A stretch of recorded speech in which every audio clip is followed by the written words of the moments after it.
Mi nombre es Jorge Mazal, soy estudiante acá en la Kennedy también, argentino también. Y la pregunta es, ¿por qué países como Chile, Brasil, Colombia y Perú pueden crecer y generar desarrollo económico sin cepo cambiario y sin inflación, y en la Argentina no podemos lograr lo mismo? Bueno, en realidad el cepo cambiario es un título mediático.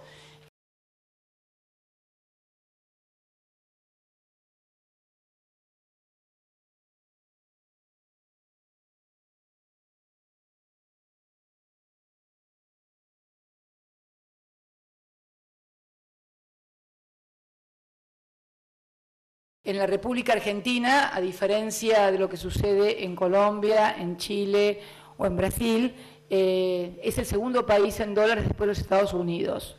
Después de Estados Unidos, el segundo país en dólares es la República Argentina. El Estado norteamericano estima que entre 1.300 y 1.700 dólares por habitante, frente a Brasil, por ejemplo, que solamente tiene 6 dólares por habitante y es la quinta o sexta economía del mundo.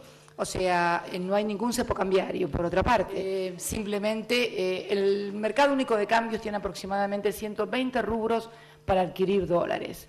El problema que hemos tenido es que durante la última elección en la que yo resulté electa, que fue también doble vuelta, saben que instalamos el sistema de internas abiertas, obligatorias y simultáneas para todos los partidos políticos, como es aquí en Estados Unidos, tuvieron lugar en agosto.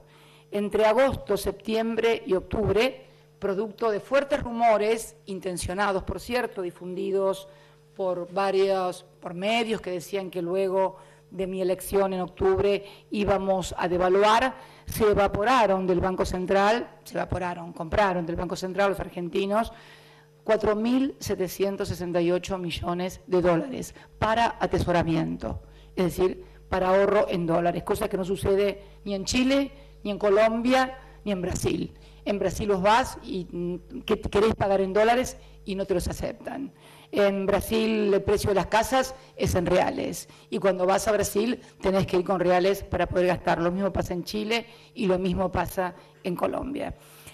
Si no se hubieran ido esos 4.768 millones de dólares que se fueron entre agosto, septiembre y octubre, simplemente con 900 millones de dólares más hubiéramos podido pagar los 2.300 millones de Boden 12 que pagamos y los 3.500 millones del cupón de PBI que vamos a tener que pagar ahora en diciembre a fin de año y que obviamente contamos con las reservas para poder hacerlo. Se llegó a decir inclusive, y ustedes lo deben recordar, que no íbamos a pagar el Boden 12 tampoco en dólares, que lo íbamos a pagar en pesos. También se decía que ni siquiera íbamos a pagar el Boden 12. Todas maniobras especulativas contra el valor de la moneda, bueno, para beneficiar a un pequeño sector, porque en realidad el sector que compra dólares estadísticamente del 100% de los argentinos es un 12%. Por lo tanto, no hay cepo cambiario. Si tú quieres, sos importador y necesitas, o sos un productor y necesitas dólares, en el mercado único de cambios hay más de 120 conceptos por los cuales se pueden comprar dólares. Se eliminó el de atesoramiento que permitía a una persona física o jurídica comprar por mes sin ningún fin ni objeto, nada más que para ahorrar en dólares 2 millones de dólares por mes. Esto no sucede en ninguno de los países que vos decís. Es más, ¿vos sabías que en Brasil no se puede hacer depósitos en plazo fijo en los bancos en dólares?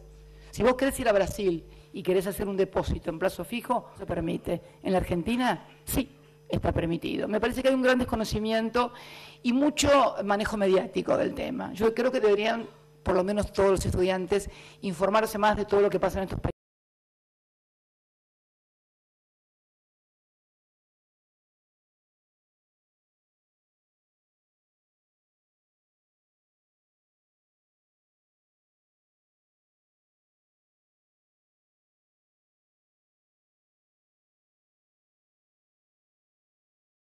Es más, voy a agregar algo más. Voy a agregar algo que me comentaba el otro día el canciller, que había tenido conversaciones con su par colombiano, porque hace un tiempo a esta parte se han descubierto en la Argentina, o están actuando, algunas bandas que se denominan de los colombianos, ¿no? Ciudadanos colombianos que, bueno, delinquen en la Argentina. La Cancillería colombiana, por supuesto, está preocupada por esto porque le hace muy mala imagen al país y ha ofrecido colaboración, pero nos ha dicho que le llama la atención la gran cantidad de dólares que circulan en la Argentina, cosa que no sucede, por ejemplo, en Colombia, donde es muy estricto y donde cualquier persona que cuente con más de $1.000 y pueda tenerlos en efectivo es mal visto, porque es visto casi como un narcotraficante. Yo comprendo que la Argentina tiene una fuerte cultura en el tema de los dólares, fundamentalmente a partir del 24 de marzo de 1976, cuando se hizo la ley de reforma de entidades financieras y comenzó un proceso de desindustrialización muy grande del país y se puso mucho acento en lo financiero y no en lo productivo. Y la etapa de la convertibilidad, los 10 años en los cuales había dólares, pero bueno, lo tenían algunos y durante muy poquito tiempo, porque después no tuvieron ni dólares ni pesos. Entonces, como yo no quiero volver a repetir viejas historias, quiero ser una presidenta seria.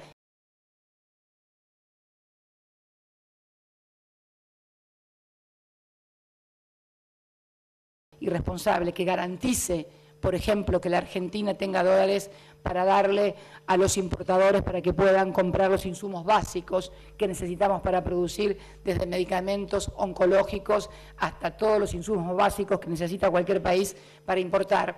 Como tengo que además pagar la deuda que tuvieron o formaron otros gobiernos.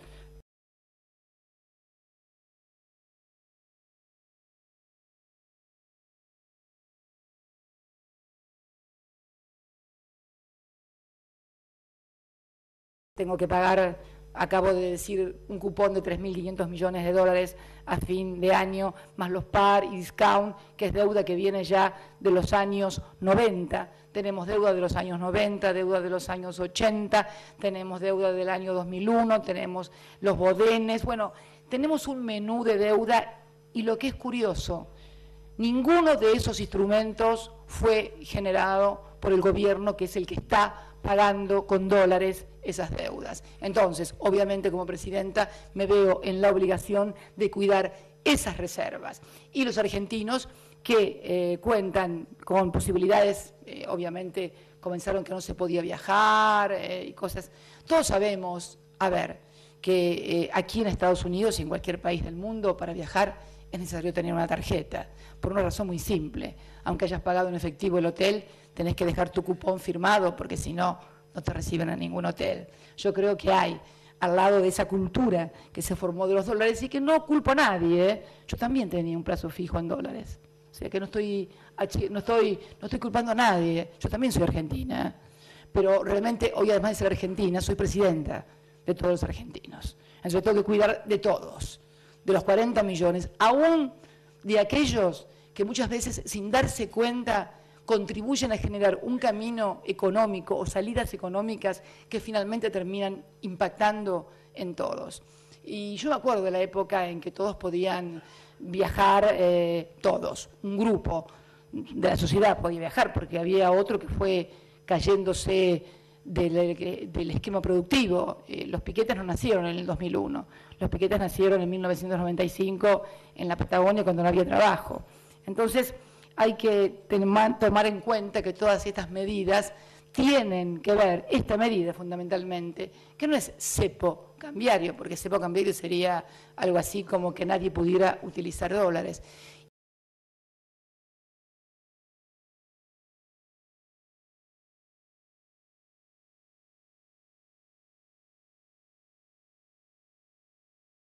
Y la otra cuestión que también tiene que ver con la economía en blanco, porque creo que hay algunos que se enojan mucho es porque tal vez no puedan justificar de dónde sacan los dólares que tienen o el dinero que tienen. Tenemos también un problema grave en eso.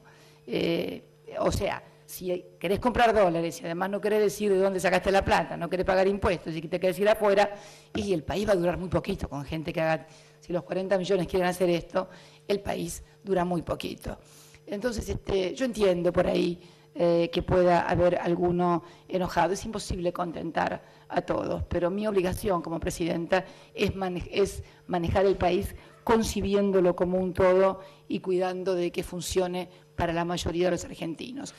Creo que pueden viajar muy bien. Vi un montón de argentinos en Las Vegas alentando a Maravilla Martínez, que me pareció fantástico. Vi también argentinos que están aquí. Bueno, tú eres argentino, estás acá. Problemas de dólares no debes tener.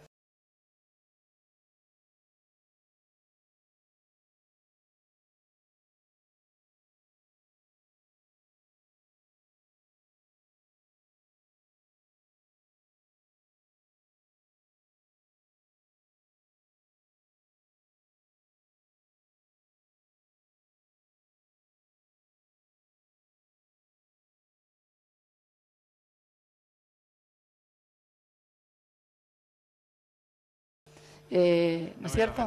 Vos tampoco tenés problema de dólares, Argentina. Vos sabés la cantidad de argentinos que ni siquiera podrán llegar a la Universidad de La Matanza, nunca, a la Universidad de La Matanza. Vos tenés la suerte de estar estudiando en Harvard. ¿Te parece que podés hablar de cepo cambiario? ¿No te parece un poco injusto con el resto de los argentinos? Yo creo que es un poco injusto con el resto de los argentinos. Pero para todos los argentinos. Pero bueno, es mi concepción.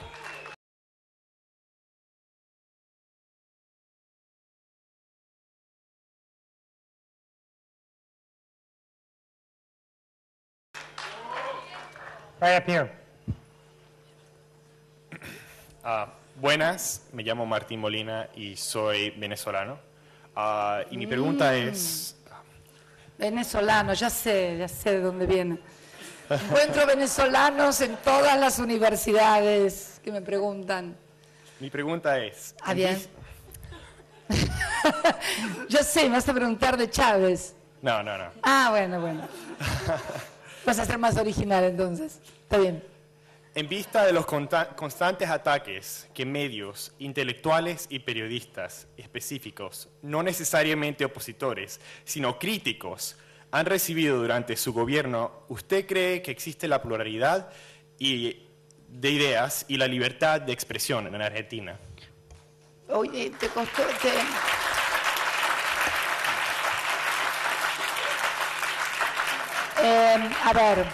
A ver, yo creo que nunca hubo tan como ahora libertad de expresión en la Argentina. A ver, en la Argentina nunca podía haber pasado, por ejemplo, lo que pasó aquí en Estados Unidos cuando una periodista del New York Times fue presa por no revelar la fuente cuando denunció que la esposa de un embajador era de la CIA. Se la llevaron presa por no revelar la fuente, periodista del New York Times. Esto en mi país no podría haber sucedido jamás. Primero porque está la Constitución que contempla la protección de la fuente. Segundo porque basta leer con cualquier diario o escuchar cualquier canal de televisión lo que dicen de cualquier dirigente, fundamentalmente de esta presidenta o de miembros de su gobierno, y fue esta presidenta precisamente la que envió al Parlamento la ley para precisamente despenalizar a todo aquel periodista que estaba penalizado por calumnias e injurias, o sea, si alguien decía algo y se le hacía un juicio por calumnias e injurias y resultaba condenado, no solamente podía ser condenado civilmente a resarcir con una indemnización, sino que además podía ser encarcelado. Esta presidenta envió al Parlamento y el Parlamento lo aprobó, la despenalización de calumnias e injurias, de modo tal de que cualquier periodista pueda decir lo que se le da la gana de quien le venga en gana. De hecho, lo hacen todos los días y realmente yo creo que, sinceramente, te vi leer la pregunta, seguramente no tenés buena memoria para recordar lo que me querés decir.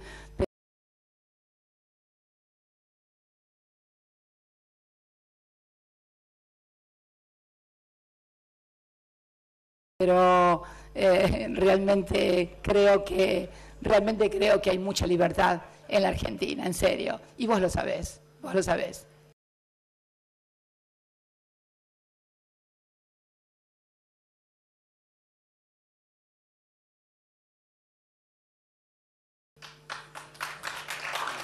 Right over here. ¿Qué tal? Soy Juan Maquieira, de General Pico, La Pampa. En primer lugar, le quería agradecer por estar acá, por esta oportunidad única de hacerle preguntas. Y muchas cosas uno tiene ganas de preguntar, voy a hacer una de todas esas. Mucha gente, no sé si mucha, hay gente en su gobierno o en el Congreso que viene hablando mucho de una reforma, una posible reforma constitucional para que usted pueda ser reelegida por tercera vez. De hecho, hubo una protesta, en mi opinión, grande, no sé qué opina usted, hace poco, entre otras cosas, oponiéndose a eso en Buenos Aires y en todo el país. Y la pregunta concreta es, porque usted no se ha expedido sobre el tema, ¿usted quiere ser reelegida por tercera vez si quiere reformar la Constitución para eso? Mira, no se trata de lo que yo quiero, sino de lo que yo puedo o debo. Y en realidad es una cuestión abstracta, porque la Constitución no permite mi reelección como presidenta. O sea, va más allá de lo que yo quiera o deba. En mi país se discuten muchas cosas. Se discuten si puede haber reelección, si no puede haber reelección, si hay que reformar la Constitución, si tiene que haber un sistema presidencialista, si tiene que haber un sistema parlamentarista, si hay que legalizar el aborto, si no hay que legalizar el aborto, si los jóvenes de 16 años tienen que votar, si no tienen que votar, si hay que despenalizar o no el consumo de drogas. Se discute, en la República Argentina se discute, pero no es responsabilidad de esta presidenta una reforma constitucional, ni deseo de esta presidenta una reforma constitucional, porque no depende de mí, como nunca dependió tampoco de ningún partido. Porque salvo en el caso de la reforma del 49, todas las reformas constitucionales, fundamentalmente la reforma del 94, no fue hecha por un solo partido, fue hecha por dos partidos. Mira vos, el peronismo había ganado muy bien las elecciones en el año 91 y 93. Sin embargo, no tenía los 2/3 y necesitó el concurso de otro partido, la Unión Cívica Radical, para lograr la reforma del 93. La Constitución, al exigir mayorías agravadas de las 2/3 partes de los miembros, o sea, no solamente de los presentes, de los miembros de cada Cámara, ha sido muy sabia. Por eso creo que se quiere instalar una discusión que puede existir en determinados sectores de la sociedad, pero que no es competencia de esta presidenta. Right here. Muchas gracias. Mi nombre es Manuel, soy de El Salvador, y como un latinoamericano estudiando en Harvard, quizás algunos opinen que no tengo derecho a hablar, pero siento que tengo la obligación de preguntar.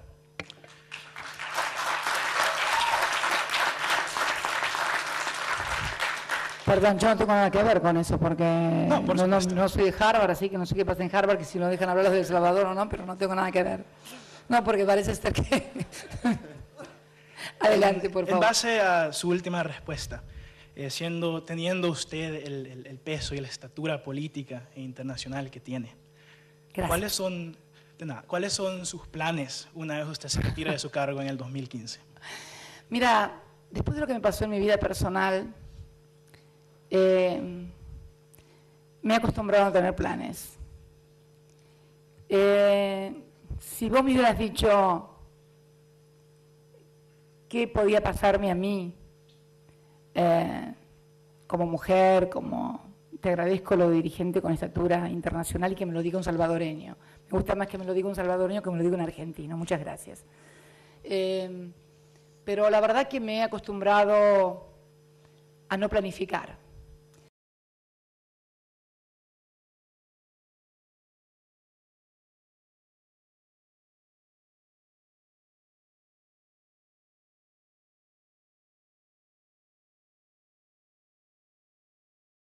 Porque en realidad yo soy muy creyente y me he convertido en más creyente todavía. Y creo que hay una frase que pinta lo que siento verdaderamente y que es: si quieres ver sonreír a Dios, cuéntale tus planes. Y lo viví en carne propia. Yo jamás podría haber pensado que me iba a pasar lo que me pasó, y me pasó. Y eso me dio una comprensión de la vida, no solamente desde lo personal, sino desde lo político, que todos esos grandes planificadores, esos grandes estrategas, esos que dicen va a ser tal cosa, va a ser tal otra, va a ser esto, va a ser lo otro, en realidad, mira, yo creo que la vida se vive cada día y siento que vivo cada día como si fuera el último. Y también que gobierno como si fuera el último, y lo hago con toda la intensidad y con toda la fuerza, como si fuera la última cosa que tuviera que hacer. Lo aprendí a partir de mi experiencia personal, por eso ya no planifico tanto como lo hacía antes. Gracias.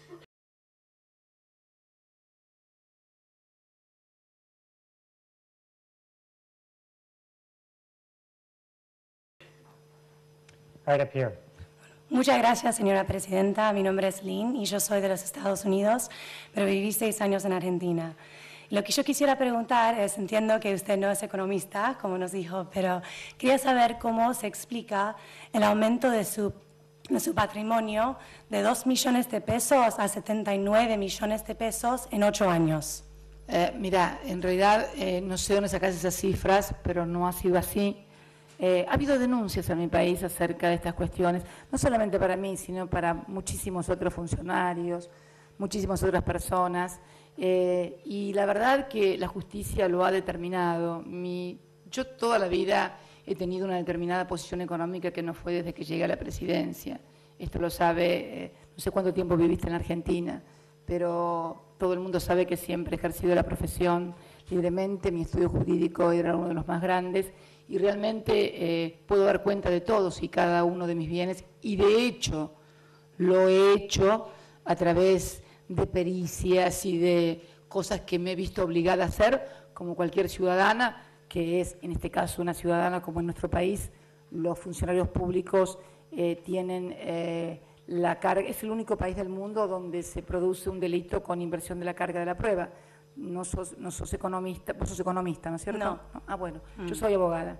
Y en cualquier lugar uno tiene que, es inocente hasta tanto es declarado culpable. El único lugar, el único delito que no es así es en el caso de enriquecimiento ilícito en caso de un funcionario público. Y hemos recibido denuncias, obviamente, de la oposición y también de denunciadores profesionales, y nos hemos sometido a, como se ha sometido cualquier persona, al veredicto de la justicia, inclusive con peritajes por parte de 12, 20, 30 peritos de la Corte que han pasado por todas las instancias de primera, segunda, tercera y Cámara, en fin. Pero los números que manejás, infórmate bien, no son esos. Yo tenía una determinada, teníamos y tengo una determinada posición económica que ha sido producto de, de que he trabajado toda mi vida y he sido una muy exitosa abogada. Ahora soy una exitosa presidenta también. Gracias. We have time for just 2 more questions. Muy buenas noches, me llamo Juliana Teortúa, soy colombiano, pero mi familia vive ahora en Panamá. Mi pregunta es sobre Paraguay. ¿Usted cómo ve las relaciones bilaterales entre Argentina y Paraguay ahora? Y específicamente en el futuro, ¿cómo ve el futuro de Paraguay en Mercosur? Bueno, en realidad las relaciones con Paraguay, más que bilaterales, son son socios de Mercosur, con lo cual las decisiones que se toman, más allá de las relaciones obviamente que tenemos, compartimos una empresa binacional que es Yacyretá, aparte una obra que terminamos durante nuestra gestión, pero en realidad la cuestión de Paraguaya fue una cuestión que se discutió en el ámbito del Mercosur primero y de la UNASUR después, y se decidió la suspensión de los derechos políticos sin ningún tipo de sanción económica, por lo que se consideró un golpe institucional sobre la figura del presidente Lugo.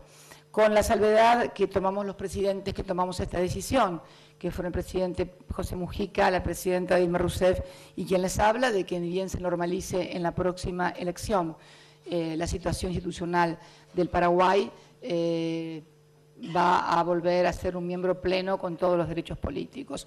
En cuanto a las relaciones bilaterales, yo te puedo asegurar que muchas veces son cuestiones de carácter institucional. Si vos vas a Formosa, si vos vas a Misiones, si vos vas a Corrientes, te vas a dar cuenta que en términos económicos y en términos de vinculación entre Argentina y Paraguay, lo mismo del lado brasilero, no ha cambiado absolutamente nada. En realidad, lo que se quiso hacer en el Mercosur es dar un ejemplo muy claro de respeto a la cláusula democrática que fue incorporada en Ushuaia y que necesariamente hace que se respeten y se deba respetar los procesos institucionales. Una parodia de juicio político que se tramita apenas en 24 horas, evidentemente, creo que yo, que he estado al frente de un juicio político como presidenta de la Comisión de Asuntos Constitucionales, cuando se enjuició a 2 miembros de la Corte anterior y duró aproximadamente 2 meses, porque hay un debido proceso, hay procedimiento de acusación, de defensa, de presentación de prueba, de ambas partes, de alegatos, de peritajes, etcétera, etcétera. Todos sabemos que un juicio nunca puede llevarse a cabo en 24 horas. Pero contra el pueblo paraguayo no hay ninguna animosidad. Hay diferencias con sus autoridades y por eso establecimos que no iba a haber ningún tipo de sanción económica, porque precisamente la sanción económica nunca la pagan los gobernantes, sino los pueblos. Bueno, gracias. Sí. Hola, yo soy Last Juan, question. de Argentina también, y también me siento muy privilegiado de poder ser uno de los pocos argentinos que puedo hacerle preguntas. Ay, y pero ahora voy a contestar yo sobre eso. quería preguntarle, después de ver los poco transparentes índices de inflación, de delincuencia y de pobreza, ¿no le parece que sería un momento de empezar a hacer una autocrítica y empezar a aceptar un poco distintas opiniones? A ver, primero te voy a contestar, porque no se lo contesté a tu anterior compañerito, sobre el tema de que soy uno de los pocos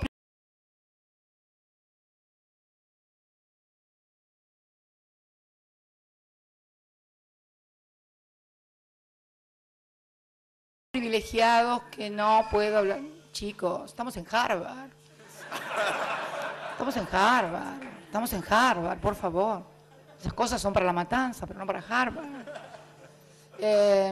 Esta frasecita, soy uno de los pocos argentinos privilegiados. Mira, será porque están acá en Harvard y no se enteran. Yo hablo con millones de argentinos, pero hablo con millones de argentinos en los 20.000 actos a los que voy. Hablo con periodistas en Formosa, en Córdoba, en donde me encuentran.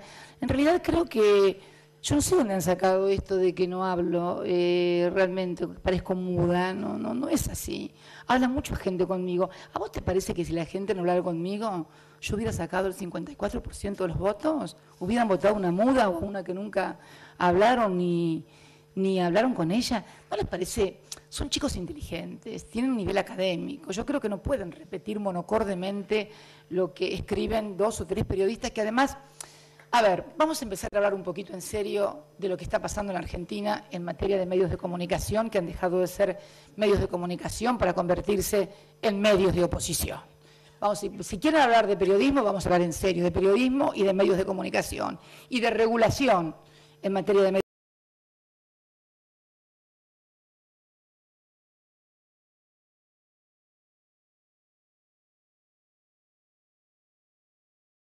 de comunicación. Ustedes viven en Estados Unidos, un país donde hay una fuerte regulación en materia mediática. Por ejemplo, en Estados Unidos nadie que sea propietario de un medio escrito, el dueño del New York Times o el dueño del Washington Post, puede ser titular, por ejemplo, de licencias de televisión o de audio, mucho menos ser el único dueño de la única fábrica de papel de diario.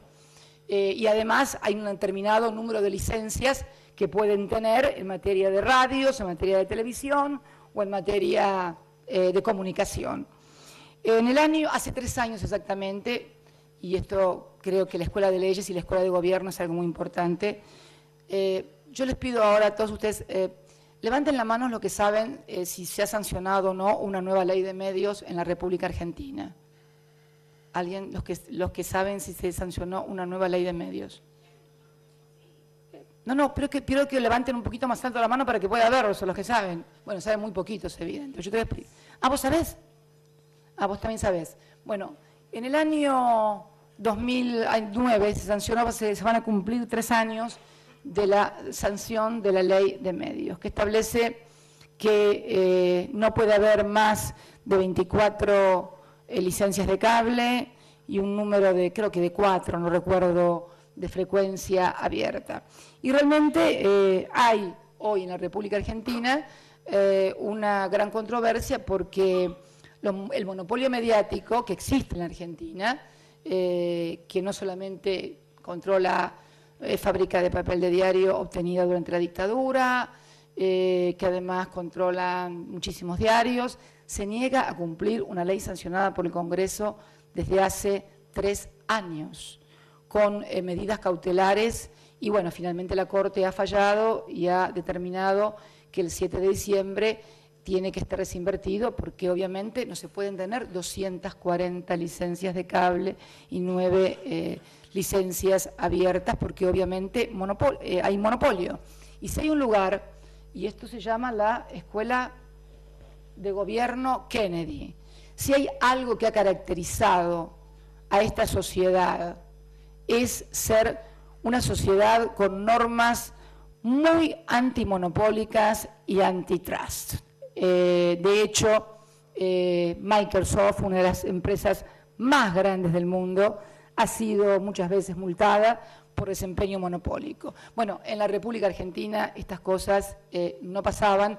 La ley de medios se sancionó además con una participación nunca vista. Como se ve que muchos no la conocen, quiero explicarles que es la primera ley que se envía al Congreso luego de realizar un anteproyecto. Yo presenté un anteproyecto que además tampoco fue un anteproyecto que realizara yo, fue el de la Coalición Democrática, que agrupaba a numerosas organizaciones no gubernamentales, sindicatos, universidades, intelectuales, que formularon un anteproyecto de ley. Este anteproyecto de ley se discutió en más de 25 foros, universidades, sindicatos, a lo largo y a lo ancho del país. Se hicieron inclusiones, modificaciones, y finalmente se mandó el proyecto de ley al Parlamento, que resultó aprobado por amplias mayorías que no solamente fueron de mi partido, sino también de partidos de la oposición, que establecía determinadas cláusulas de adecuación para precisamente evitar los monopolios, que en realidad es lo peor que le puede pasar a una sociedad, que un solo sector económico, porque además el periodismo ya no es como lo ejercía Benjamin Franklin o Mariano Moreno a la luz de las velas. Hoy todas las empresas son empresas económicas. El periodismo, que nació fundamentalmente como un ejercicio político, lo eran los revolucionarios franceses, que uno puede ver todavía en París la imprenta en donde producían su diario. Lo era Benjamin Franklin, que tenía el diario La Gaceta, uno de los padres de los Estados Unidos. Lo era Mariano Moreno, periodista fundador de La Gaceta comercial, donde también era periodista. El periodismo nació precisamente como un instrumento político. A partir de la mutación en grandes concentrados, conglomerados económicos, no solamente en nuestro país, sino en todas partes. Ustedes habrán escuchado del escándalo de Murdoch en Londres, en Inglaterra. Hay hoy en nuestros días, hablando de libertad y de periodismo, no sé si lo sabrán, pero hay varios periodistas procesados por la justicia argentina, junto a ex agentes de inteligencia, junto a ex jefes de la CIDE, junto a generales de la Nación, que hackeaban, como lo pasaba en Murdoch, en que interceptaban mails y comunicaciones telefónicas y utilizaban esto para presionar o para vender información. Hay unas 7, 9, 8, 10 personas, entre ellas conocidos y connotados periodistas. Es curioso que no haya llegado una información de esta naturaleza a una universidad tan importante como Harvard, pero lo quiero comentar porque esto ha pasado y creo que debemos tener la sensatez, como mirabas para abajo pensé que te pasaba, habías perdido algo. Quería decirte realmente que el problema que hoy radica es esto, o sea, no hay una libertad absoluta, tan libertad hay que hay un monopolio que no acepta la ley y no reconoce la autoridad, por ejemplo, de aplicación que votó el Congreso y que ha reconocido hasta la propia Corte Suprema de Justicia de la Nación. Por eso quería, para los que no conocían la existencia de esta regulación en la Argentina, que en realidad todavía estamos muy atrasados respecto de lo que es Estados Unidos en materia de libertad de expresión, porque la libertad de expresión la podés ejercer en la medida en que puedas tener lugares en donde expresarte y que no todos los lugares pertenezcan a un solo medio. También uno lo puede ver cuando aquí ve cómo toman partido determinadas cadenas mediáticas, en fin, por tal o cual candidato o por tal o cual política de gobierno, lo cual no está mal. Lo cual no está mal. Yo no creo en la objetividad del periodismo. Creo que el periodismo debe tener opinión, creo que cada uno de nosotros mira el mundo desde un lado, desde una ideología, desde determinados intereses, pero no sos uno de los pocos argentinos. Tal vez porque vivís acá en Harvard, obviamente, vas a hablar poco conmigo, pero yo en Harvard no vengo, pero te puedo asegurar que hay millones de argentinos que hablan con esta presidenta constantemente. Sería tonto pensar otra cosa. Hablo con periodistas, hablo con sindicalistas. Lo que pasa es que me parece que el periodismo se ha convertido en la Argentina en algo muy autorreferencial. A mí me llama la atención venir a una universidad y estar hablando no vine a la escuela de periodismo, vine a la escuela de gobierno y yo soy presidenta. Y la verdad que me llama la atención poderosamente que todo gire en torno a si hablo o no con tal o cual periodista, o si hablo con tal o cual. Realmente me parece, si se me permite, poco académico. Esperaba realmente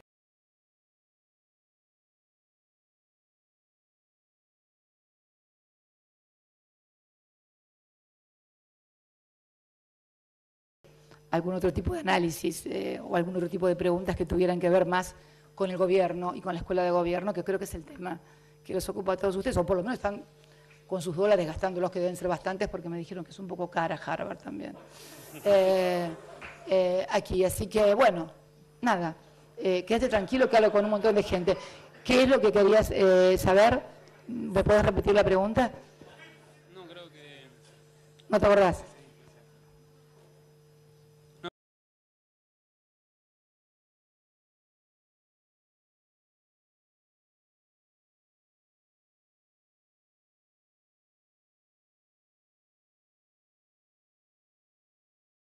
No, quería saber si podía empezar a ver más una autocrítica y poder permitir un poco más este tipo de conferencia donde puede expresarse un poco más claramente, con preguntas. A ver, mirá.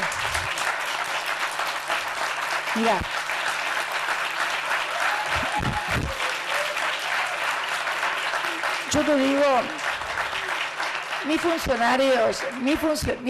funcionarios hacen conferencias todos los días. Casi todos los días hay un funcionario explicando, desmintiendo y demás. Pero en realidad también llega un momento en que uno dice una cosa, publican otra.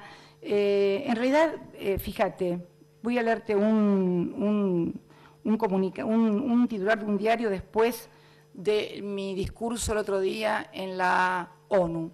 En la ONU, al otro día de que yo hablé sobre el tema de AMIA, salió un titular en un diario donde dice: fuerte giro de la presidenta, negociará con Irán por la AMIA. Yo venía hablando de diálogo con la AMIA en los discursos que di en la ONU en el 2009, en el 2010 y en el 2011. Lo que pasa es que el diario, el día anterior, había puesto otro título, había puesto que yo no iba a hablar con Irán. Entonces el otro día tuvo que cambiar el título y poner que yo había girado. En realidad, yo venía diciendo exactamente lo mismo. Y la verdad que uno está en Argentina y por ahí habla y dice blanco, y el otro día, pero no ya en conferencia de prensa, estoy hablando y digo blanco, y el otro día sale publicado: la presidenta dijo negro. Y esto se puede verificar totalmente. Yo creo que hay en realidad una percepción y creo que hay una toma de posición respecto de muchas cosas. Pero quédate tranquilo porque hablo con todo. La última conferencia que di creo que fue cuando estuvo Hillary en la Argentina, ¿no? Fui con Hillary Clinton. Ahora, estar dando conferencias todos los días no me parece que sea la obligación de una presidenta. Yo tengo que gobernar. Y conferencias dan mis funcionarios. Mis funcionarios hablan todos los días. El Ministerio de Interior, el Ministro de Economía, acaba de ir el Viceministro de Economía, Axel Kicillof, a responder todas las preguntas del presupuesto. El titular de la AFIP da conferencias de prensa permanentemente, el Ministro del Interior da conferencias de prensa permanentemente, el Ministro de Planificación da conferencia permanentemente. Ahora, me parece que esto me parece como un latiguillo, una muletilla. O sea, yo creo que puede haber muchísimas críticas que hacer, pero me parece que, o tal vez sea que no encuentren el lado por donde quieran criticarme y entonces sea esto, pero sinceramente me llama la atención. No me enoja, está claro, porque yo a esta altura no me enoja y además es feo enojarse, hace mal a la salud y te salen arrugas cuando te enojas mucho, así que no vale la pena. Paciencia y seguir adelante. Muchas gracias.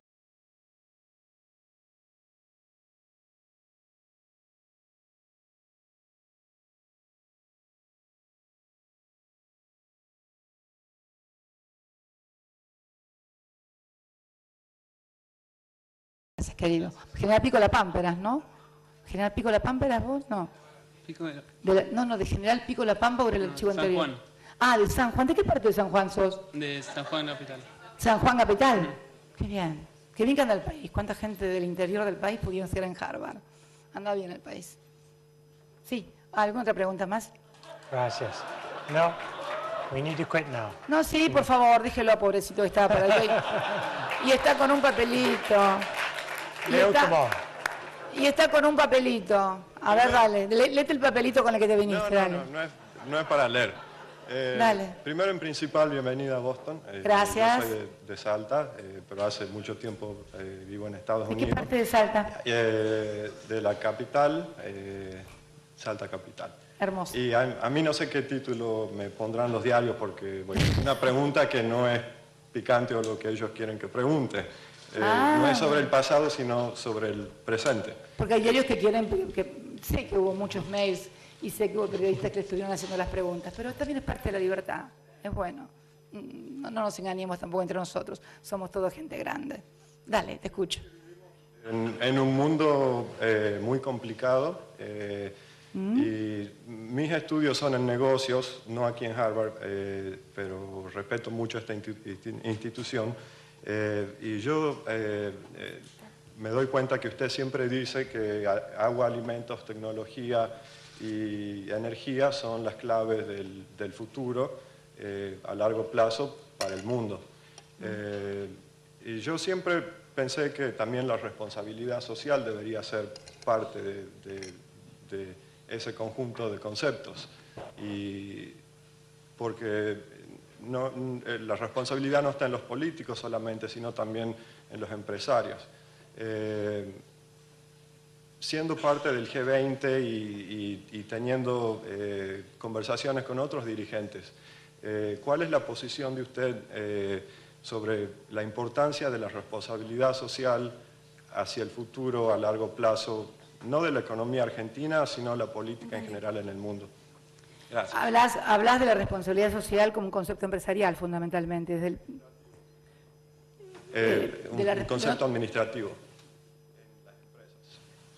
Bueno, sí, es la responsabilidad social de las empresas, es decir, sí, en ser amigables con el medio ambiente, en tratar de invertir en tratar de invertir, por ejemplo, en proyectos en los pueblos donde se empeñan sus tareas para poder hacer desarrollos alternativos, etcétera, etcétera. Absolutamente de acuerdo. De hecho, creo que es una de las cosas más importantes que se están haciendo en la actualidad y que es precisamente... Bernardo Klinsberg está trabajando mucho en ese concepto de responsabilidad social empresaria y agregarle un plus a aquellas empresas que tienen en sus envases, en los productos que ofrecen al mercado, precisamente una suerte de etiqueta de empresas con responsabilidad social a partir de determinados cánones. Te aclaro que de eso en el G20 mucho no se habla, te voy a ser sincera, te estaría mintiendo. En el G20 hemos intentado, por lo menos personalmente he intentado el tema de los paraísos fiscales sin demasiado éxito. He intentado el tema de regulación de transferencia de capitales para que no sean de carácter especulativo e impacten en las economías, golpeando el valor de las monedas.